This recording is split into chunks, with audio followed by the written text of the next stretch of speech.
এখন আমাদের ধারাবাহিক রুহানি অনুষ্ঠানে কিছু আলোচনা করা হইবে সিরাতাল মুস্তাকিমের আরো এক তত্ত্ব সম্পর্কে, এবং আজকের পর্বে উক্ত উল্লেখকৃত সেই তত্ত্ব হইল প্রত্যেক মানব গোষ্ঠীর জিকিরি কলব হাসিল করার আসলে কেন দরকার তাহার সঠিক পরিচয় সম্পর্কে। আমাদের আজকের পর্বে দলিল প্রমাণ সহ আধ্যাত্মিক দৃষ্টি অনুসারে এবং দেহতত্ত্বের হিসাব অনুযায়ী কিছু আলোচনা করা হইবে।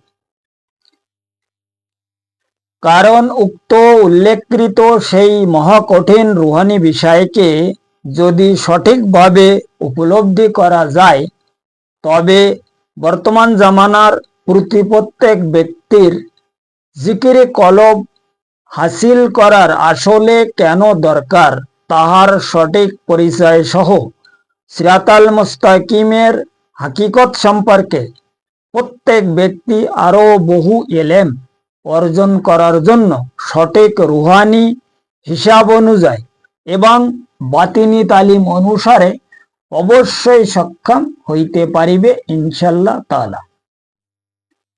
কারণ উক্ত জিকিরে কলব সম্পর্কে দুনিয়ার প্রত্যেক মানব গোষ্ঠীগুণকে সেই মহান আল্লাহ পাক সিরাতাল মুস্তাকিমের প্রমাণ সহ সঠিক রুহানি তালিম অনুযায়ী বাতিনি রাস্তাকে ইশারা করিয়া দেহতত্ত্বের হিসাব অনুসারে এবং ইলমে তাসাউফ মতে লাদুনী শক্তির অনুসন্ধানকে সূরা বাকারার 238 নম্বর আয়াতে সেই মহান বারে এলাহি নিজে খোদ ইরশাদ ফরমায়া, তোমরা আমার সালাত কিংবা নামাজকে হেফাজত করিবে, বিশেষ করিয়া মধ্যবর্তী সালাত কিংবা নামাজ।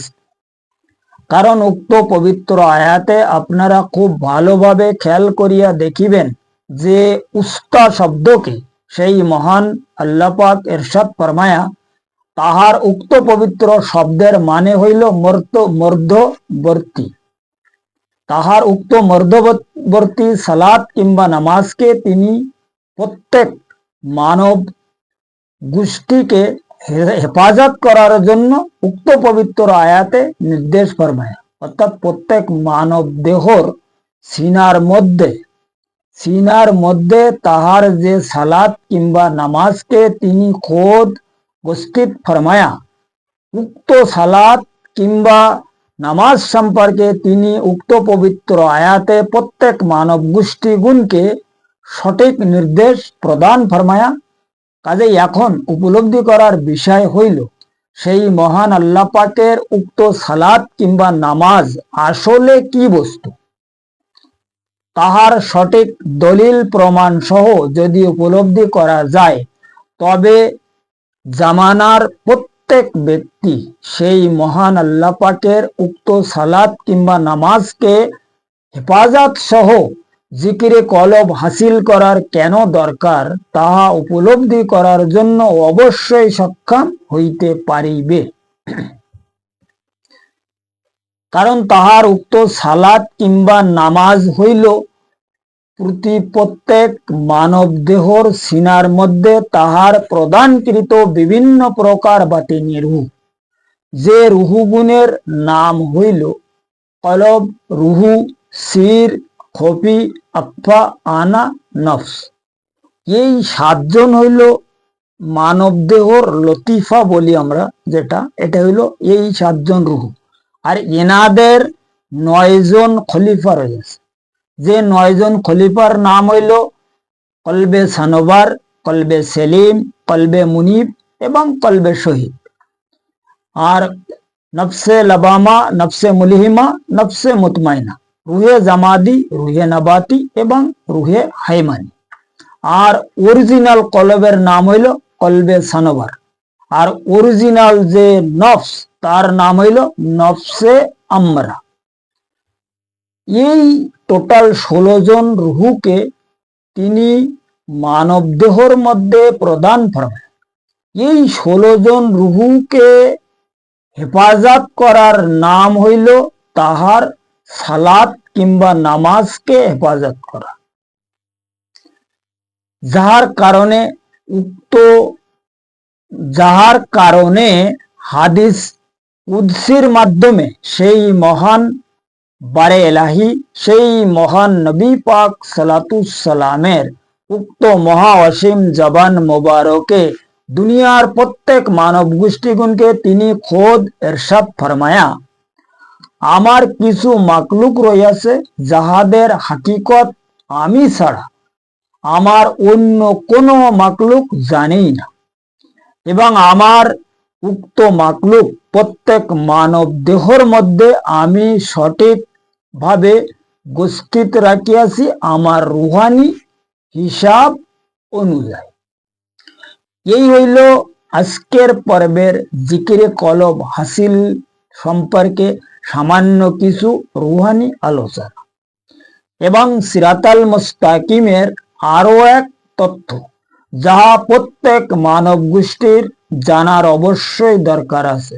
কারণ আমরা যে সালাত বা নামাজকে আদায় করিতেছি বারবার, এই নামাজ বা সালাতকে হেফাজত করার বিষয় সেই মহান বারে এলাহি আমাদের যে ইরশাদ ফরমায়া, তিনি হুকুম ফরমায়া, নির্দেশ ফরমায়া, তাগিদ ফরমায়া, এ সম্পর্কে আমরা কিন্তু আসলে কোনো চিন্তা ভাবনা মোটেও করি।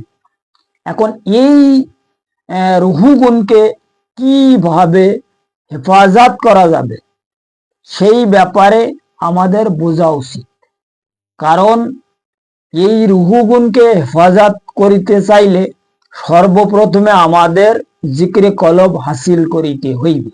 কারণ কি, এই আমাদের মধ্যে যে সামাবি রুহু আছে, অর্থাৎ যেগুলো আসমানি রুহু, এই রুহুদের লিডার হইল লতিফায় কলব। এখন ইনি হচ্ছে এই সামাবি রুহুদের মধ্যে প্রধান রুহু। এই রুহুকে শয়তান পরিষ্কার ভাবে কবজা করিয়া তাহার গোলাম বানাইয়া রাখিয়াছে। এই রুহুকে শয়তানের কবজা হইতে উদ্ধার করার নাম হইল সবচেয়ে বড় ইবাদত।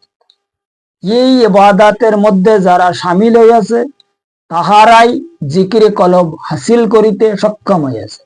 আর কলব এই রুহানি জগতের এমন একটা বিষয়, তরিকাত জগতের এমন একটা বস্তু, যে কলব ছাড়া এই তরিকাত জগতে কোনো ব্যক্তি চলার জন্য কোনো মতে সক্ষম না।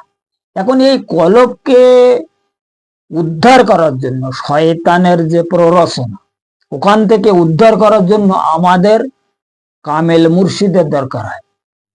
এই কলবকে উদ্ধার করার কারণেই আমাদের কামেল মুর্শিদ খোঁজ করিতে হয়। আর যে কারণে কোরআন শরীফের বিভিন্ন মোকামে সেই মহান বারে এলাহি আমাদেরকে ওসিলা তালাশ করার জন্য তিনি নির্দেশ ফরমায়, এবং তাহার ওসিলার মাধ্যমে এই তরিকতের রাস্তায় চলতে হবে, এবং তাহার ইবাদত বন্দিগিরি অর্থাৎ মুরাকাবা, মুশাহেদা, তাজকিয়া নফস, তাসফিয়া কলব, হক্কুল ইয়াকিন, কাশফি ঈমান, তাজাল্লি রুহু তখনই সৃষ্টি করা যাবে যখন কোনো ব্যক্তি কারোর ওসিলায় এই ইবাদত বন্দিগিরির মধ্যে শামিল হবে।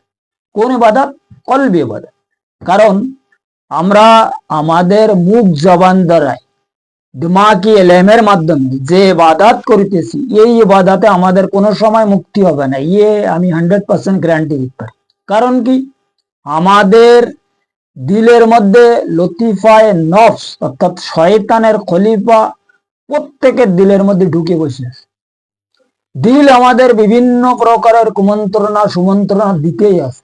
আর এ সম্পর্কে সূরা আন-নাসের মধ্যে পরিষ্কার আল্লাহ ফরমাইতেছে যে জিন তোমাদের সিনার মধ্যে বিভিন্ন কুমন্ত্রণা দিচ্ছে, এবং খান্নাস তোমাদের মধ্যে পরিষ্কারভাবে উপস্থিত রয়েছে। এসব ব্যাপারে পরিষ্কারভাবে কোরআন শরীফে তিনি আমাদেরকে পরিষ্কার খুলে খুলে বলে দিয়েছে।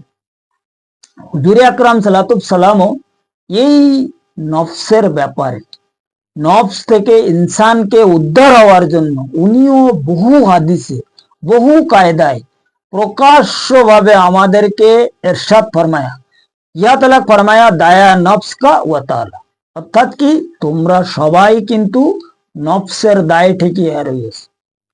নফসের যে প্ররোচনা, এর থেকে তোমরা যতক্ষণ পর্যন্ত উদ্ধার হইতে সক্ষম না হইবা ততক্ষণ পর্যন্ত তোমাদের মুক্তির আশা মোটেও নয়।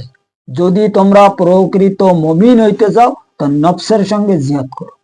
এখন নফসের সঙ্গে যে জিহাদ, এই জিহাদ মানুষ কিভাবে করবে? কারণ নফস এমন একটা জিনিস যা আমরা তো দেখতে পাইনি, আর আমাদের নজরের বাইরে।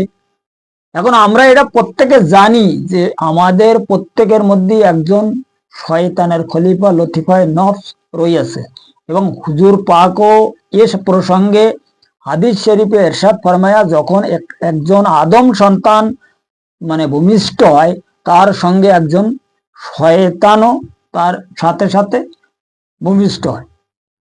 এখন এই শয়তান যে আমাদের দেহের মধ্যে একজন আছে, এই শয়তানটা কি, আর এর আমাদের কিভাবে যে ক্ষতি করতেছে, কিভাবে আমাদের সঙ্গে সে ব্যবহার করিতেছে, এগুলো আমরা মোটো খোঁজ খবর রাখি।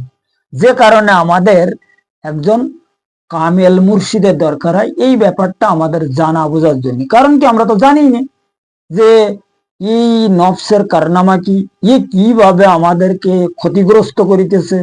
এইসব ব্যাপারগুলো রুহানিয়াতের যে হিস্টোরি, এইটা জানার জন্য আমাদের একজন সুশিক্ষিত রুহানি উস্তাদের দরকার, যে রুহানি উস্তাদ এই ব্যাপারগুলো তিনি পরিষ্কারভাবে ক্লোজ করিয়াছে, এ ব্যাপারে সে সবকিছু উপলব্ধি করিতে সক্ষম হইয়াছে। নফস কিভাবে আমাদেরকে ক্ষতি করিতেছে সে সবকিছু জানে, কারণ সে এই মুসিবত থেকে এই রাস্তা থেকে উদ্ধার হয়ে গেছে। এই জন্য ওই ব্যক্তি জানে যে কিভাবে আরেকজন ব্যক্তিকে উদ্ধার করা যাবে।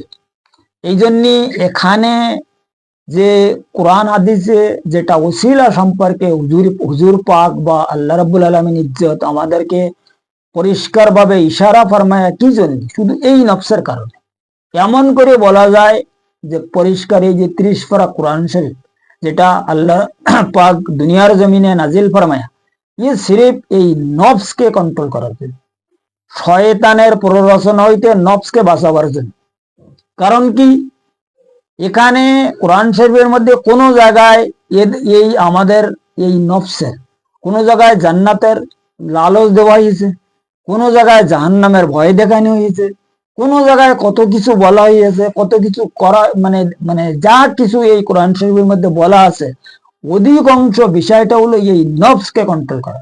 হুজুর পাক একটা হাদিসে ফরমায়া যে কোরআনকে 10টা বাতিনি রহস্যের ওপর আল্লাহ রাব্বুল আলামিন ইজ্জত নাজিল ফরমায়।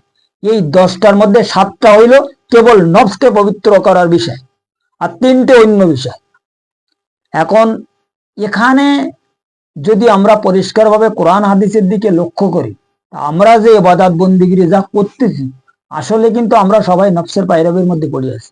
নফস থেকে যতক্ষণ আমরা মানে মুক্তি না হতে পারবো, কন্ট্রোল নফসকে আমরা যতক্ষণ কন্ট্রোল না করতে পারবো, শয়তান থেকে নফসকে যতক্ষণ মুক্তি না করানো যাবে, ততক্ষণ কোনো ব্যক্তির ইবাদত বন্দিগিরি সে যে সঠিকভাবে কবুল হচ্ছে এটা তার সে কেউ বলতে পারবে না। তবে হ্যাঁ, নফসকে যদি কন্ট্রোল করা যায়, আর সেই সময় ইবাদত বন্দিগিরি কবুল হচ্ছে কিনা এটা বোঝার একটা পরিষ্কার রাস্তা আছে, সেটা হচ্ছে কি জিকিরে কলব।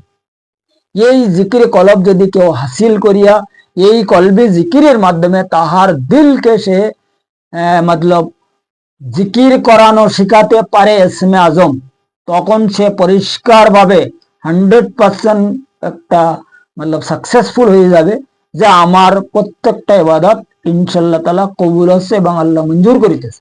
কারণ কি, এই যে আমরা নামাজ পড়তেছি, যে নামাজ সালাত বা নামাজ, জিকির, আজগার, কলমা, কালাম, দুনিয়া ইবাদত বন্দিগিরি, কোরআন তেলাওয়াত থেকে শুরু করে আমরা যা কিছু আদায় করতেছি, এসব কিছু উপরে পৌঁছবার একমাত্র আমাদের যে গন্তব্যস্থল, যেটা গন্তব্যস্থান, এটা হইলো আমাদের দিল। এখন এই দিলের মধ্যে যখন প্রবেশ করবে, ওই দিল থেকে ওপরে কিভাবে যাবে এ ব্যবস্থা আল্লাহ পরিষ্কারভাবে এই দিলের মধ্যে আমাদেরকে ব্যবস্থা করিয়া দিয়েছে। সেটা হচ্ছে কি, আমাদের দিলের মধ্যে যে প্রাণী বসবাস করে যাদেরকে আমরা কলব বলি, কলব। এখন এই কলব কোনো সাধারণ বস্তু না, না গোশের টুকরা। এই কলব হইলে একটা প্রাণী, অর্থাৎ এরা হচ্ছে বাতিনি ফেরেশতা। এই ফেরেশতারা ওই আমাদের যে ইবাদত, আমাদের যে বন্দিগিরি, এটা উপরে পৌঁছে। এখন আমাদের দিল যদি চালু না হয়, আমাদের কলব যদি ওখান থেকে আমরা সওয়াল করাতে না পারি, সে যদি বাইরে না বেরোতে পারে, তাহলে আমাদের এই ইবাদত, আমাদের যে মানে নেকি যেটা আমরা বলি, এটা উপরে কিভাবে পৌঁছবে? নেকির একমাত্র আবিধানিক যেটা মেন মানে স্পিরিচুয়াল মানে, সেটা হলো কি? নূর মোবারক। সেই মহান আল্লাহ পাকের নূর মোবারক আমরা যা কিছু করতেছি, এতে সির্ফ তার নূর যদি হাসিল হয়, তাহলে এটাই হলো আমাদের আমলনামা পাওয়ার বিষয়। এই বন্দিগিরির যে মানে আবিধানিক মানে, যেটাকে আমরা আমলনামা বলি, আমলনামাটা কি? আমলনামা হইল নূর। এখন এই আমাদের যেটা আমরা কামাই করিতেছি ইবাদত বন্দিগিরির মাধ্যমে, নামাজ রোজা হজ যাকাতের মাধ্যমে, এটা যদি আমাদের দিলের মধ্যে সামিল হতে পারে, তখনই ওপরে যেতে পারবে। যদি আমরা কোনো জায়গায় যাইতে চাই, যেখানে ওই জায়গায় যাইতে হলে যে কোনো জায়গাতে মনে করলে যাওয়া যায় না। যাওয়ার যে রাস্তা, যে সিস্টেম, গাড়ি ঘোড়ার যে রুট, ওই রুটে যেতে হয়, ওই রাস্তা দিয়ে চলতে হয়, এবং ওই রাস্তায় চলার জন্য এক জায়গা থেকে গাড়িতে উঠতে হয়, আর নিজেদের গাড়ি হলে ওই রাস্তাতে চালাতে হয়। ঠিক তদ্রূপ অনুযায়ী এই আল্লাহ পাকের ইবাদত বন্দিগির ওপরে পৌঁছবার জন্য আল্লাহ পাক একটা পরিষ্কার সিস্টেম রেখেছে, সেটা হচ্ছে কি? মানব দেহর দিল। এই দিলের মধ্যে তিনি চারজন তাহার বাতিনি ফেরেশতাকে তিনি গোষ্ঠীত ফরমায়া। কি কারণে? এই আমাদের ইবাদত বন্দিগির ওপরে পৌঁছবার জন্য। আর সিরিফ এনারা কেবল ফেরেশতা না, এই যে সামাবি রুহু যতগুলো, এ সারে সব বাতিনি ফেরেশতা। যেমন সির, খফি, আকফা, আনা, ইয়ে সারে সব বাতিনি ফেরেশতা। এদেরকে যদি সবল করা যায়, এদের সাহায্য প্রত্যেক ব্যক্তির রুহানি যোগাযোগে আল্লাহ পাকের ওপরে যে আরো 6 আলম বানানো রয়েছে, সারে আলমে ভ্রমণ করিতে পারে। এরপরে আলমে নাসুদের মধ্যে ভ্রমণ করার জন্য লতিফায় নফস। কারণ এই যে আলমে নাসুদ যেটা, এটা হচ্ছে শয়তানের আলম। এই আলমের মালিক হইল মানে পরিচালনার ইয়ে হলো খোদ শয়তান। আর আমাদের যে লতিফায় নফস, এর পরিচালক হইল শয়তান। এখন এই শয়তানের যে প্ররোচনা, এই প্ররোচনা থেকে নফসকে বাঁচাবার জন্য আমাদের জিকির কলব হাসিল করার অবশ্যই দরকার হয়। আর যতক্ষণ পর্যন্ত জিকির কলব হাসিল না করবে ব্যক্তি, ততক্ষণ পর্যন্ত আল্লাহ নূর হাসিল করতে পারবে না। আর আল্লাহ নূর যতক্ষণ পর্যন্ত হাসিল না করতে পারবে, ততক্ষণ পর্যন্ত আমাদের মধ্যে আল্লাহ পাকের যে বাতিনি ফেরেশতা তিনি প্রদান ফরমায়া, ইয়ে কোনো সময় সবাল হবে না। আর ইয়ে যতক্ষণ পর্যন্ত সবাল না হবে, আমাদের কোনো ইবাদত বন্দিগিরি মঞ্জুর হবে না। তাই হুজুর পাক একটা হাদিসি পরিষ্কার ভাবে ফরমায়া যে তোমরা যতক্ষণ পর্যন্ত বাতিনি ইবাদত করিতে সক্ষম না হবা, ততক্ষণ পর্যন্ত তোমাদের জাহিরি ইবাদত কবুল হইবে না। এর মেন ওনার এই হাদিসের অরিজিনাল মানে হইলে এটাই যে আমরা যদি ঠিকভাবে বাতিনি ইবাদত করিতে সক্ষম হই, তখন আমাদের প্রত্যেকটা জাহিরি ইবাদত ইনশাআল্লাহ তাআলা কবুল হয়ে যাবে। কিভাবে? ও দিলের সাহায্য পরিষ্কার এখানে বোঝা যাচ্ছে। যখন আমাদের দিল চাপাই যাবে, দিলের মধ্যে সমস্ত রুহু প্রকাশ হয়ে যাবে, আর তখন আমরা যে কোনো ইবাদত করব না কেন, ও দিলের মধ্যে প্রবেশ করবেই। কারণ দিল এমন একটা জিনিস, যেমন কোন চুম্বকের পাশে যদি লোহা রাখা হয়, তো ও লোহা সুই বলো, প্রেগ বলো, কোন তারের কাটা বলো, ফট করে ও চুম্বকটা নিয়ে নেয়। ঠিক দিল তদ্রূপ একটা জিনিস। যখন দিল পরিষ্কার ভাবে সাফাই হয়ে যায়, দিলের মুখ যখন খুলে যায়, যখন মানে দিল যে সময় চালু হয়ে যায়, তখন ওখানে এই মানব দেহর মধ্যে মানব গোষ্ঠী যত প্রকারের ইবাদত করুক না কেন, সারে ইবাদত দিল ওই চুম্বকের মতন টেনে নেয়। নেওয়ার পরে দিলের মধ্যে স্টক করে। স্টক যখন বেশি হয়ে যায়, এইটা দিলের মধ্যে যে সমস্ত প্রাণীরা আছে, এরা উপরে পৌঁছে দেয়। এটা হলো অরিজিনাল ফ্যাক্টর ইবাদত বন্দিগিরি কবুল হবার, মঞ্জুর হবার, উপরে পৌঁছবার। কথা বোঝা গেছে? এখন এই ব্যাপারে এগুলো যে রুহানি ফাংশন, এই রুহানি ব্যাপারটা এই জাহেরি কিতাবের মাধ্যমে কেউ খুঁজে বাইর করতে পারবে না। আমরা তো এই কিতাব ধরে বহু লেকচার দিচ্ছি, বহু কিছু করতেছি, বাবা এই কিতাবের মধ্যে যেটা আছে এটা হচ্ছে কেবল আমাদের এই রুহানি জগতে পৌঁছবার জন্য, রুহানি ইবাদত সম্পর্কে আইডিয়া করার জন্য এটা আল্লাহ পাক একটা নমুনা দিয়েছে, আমাদের এটা ঠিকানা দিয়েছে। এর মাধ্যমে আমরা অ্যাড্রেসটা কালেকশন করতে পারি, কিন্তু তার অর্থ এই নয় যে এইটাই করি আমরা মুক্তি পাব। কারণ একজন মানুষ যখন কোনো ড্রাইভারি শেখে, তো ও ড্রাইভারি শিখে আসলো, ওর সার্টিফিকেট মিলে গেল, ও সবকিছু জানে যে রোডের ওপরে গাড়ি চালাতে গেলে কোন ধার দিয়ে চলতে হয়, কোনটা রং কোনটা রাইট সব জানে। কিন্তু যখন সে ড্রাইভার গাড়ি চালাবে তখন তার নাম ড্রাইভার হিসাবে সমাজের মধ্যে গণ্য হবে। ও যদি ড্রাইভিং শিখে ড্রাইভারের লাইসেন্স নিয়ে সার্টিফিকেট নিয়ে বাড়িতে বসে থাকে, ওর কেউ ড্রাইভার বলে ডাকবে না। ঠিক তদ্রূপ অনুযায়ী আল্লাহর ইবাদত বন্দিগিরি করার মানে এই সিস্টেমগুলো এই জাহিরগত কিতাবের মধ্যে আল্লাহ পরিষ্কার ভাবে মানুষের বলিয়ে দিয়েছে, বুঝাই দিয়েছে, দেখাই দিয়েছে, শিখাই দিয়েছে।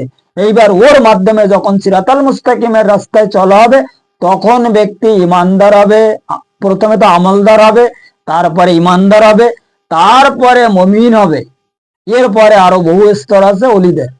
কিন্তু আমরা যদি খালি সারা জনম ওই ড্রাইভারি শিখে ওই নিয়ে বসে থাকি বা বাড়িতে, শরিয়ত হচ্ছে কি?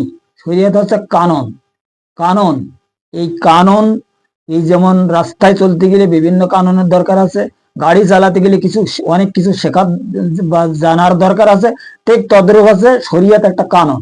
এখন এই কানুন শিখে তো বাড়ি বসে থাকলে হবে না। যদি কোনো মানে ব্যক্তি এলএলবি পাস করে, ওকলাতি শিখে আসে, সে প্র্যাকটিক্যাল ভাবে যদি কোর্টে টাই লাগাই না দাঁড়ায়, যতক্ষণ পর্যন্ত কোর্টে যেই সে মানে ওকলাতি শুরু না করবে, প্র্যাকটিস না করবে, ততক্ষণ পর্যন্ত তার কেউ উকিল বলবে না। ও তো বাড়িতে বসে থাকলে তো ওর ওকলাতির কি ভেলে আছে, কিন্তু ওই বেচারি তো পড়িশুনি একদম কমপ্লিট, তার সার্টিফিকেট নিয়ে সে বসে আছে, কিন্তু যতক্ষণ পর্যন্ত সে প্র্যাকটিস না করবে ততক্ষণ পর্যন্ত তার কেউ উকিল বলবে না।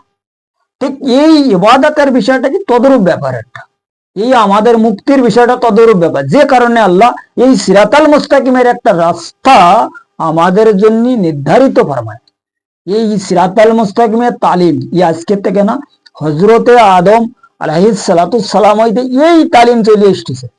এখন এখানে প্রত্যেক পয়গম্বররা কম বেশি তারা যতদূর পেরেছে একটা তালিম দিয়ে গেছে। এরপরে হুজুর আকরাম সালাতুস সালাম সশরীরে মানবীয় ড্রেস পরে আছে কি জন্য? সিরিফ এই সিরাতাল মুস্তাকিমের রাস্তার শিক্ষা দেওয়ার জন্য, মানুষকে উদ্ধার করার জন্য। কিন্তু তাহার যে ম্যানিফেস্ট, তার যে সংবিধান, এটা যারা মানবে, যারা এইটার উপরে চলবে, তারাই মুক্তি লাভ করবে। কিন্তু আমরা যে আমরা কেউ তো অধিকাংশ মানুষ তো দেখা যায় তারা আহলে বায়াত মানেই না, তারা এই ওলি আল্লাহদের মানে না, মানে এই তরিকাতের রাস্তায় চলা তো দূরের কথা, তারা হুজুর পাকের আহলে বায়াতকেও মানে না, না ওলি আল্লাহদের মানে।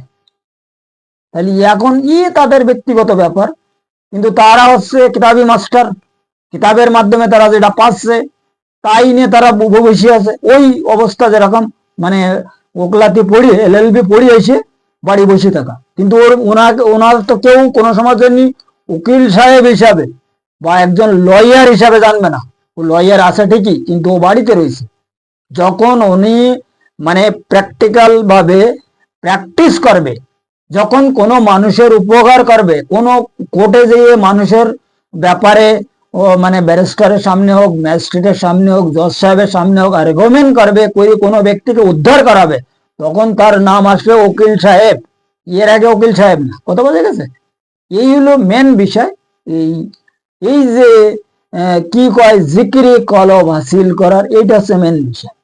আজকে আমাদের পর্বে যে আলোচনা, এটা হচ্ছে কি জিকিরে কলব কি কারণে হাসিল করার আসলে দরকার আছে। এই কারণে দরকার আছে বাবা, জিকির কলব হাসিল করার দরকার হইল এই আমলদার, ইমানদার, মুমিন, মুত্তাকি ইত্যাদি ইত্যাদি হওয়ার জন্য। তাজকিয়া নফস, তাজকিয়া কলব, হক্কুল ইয়াকিন, কাশফি ঈমান, তাজাল্লি রুহু, এই সমস্ত করার জন্য আমাদের জিকির কলব হাসিল করার আসলে দরকার। যদি আমরা জিকির কলব না হাসিল করি তাহলে এইসব বিষয় কোনো সমাজ জন্য কোনো ব্যক্তি অগ্রগামী হতে পারবে না।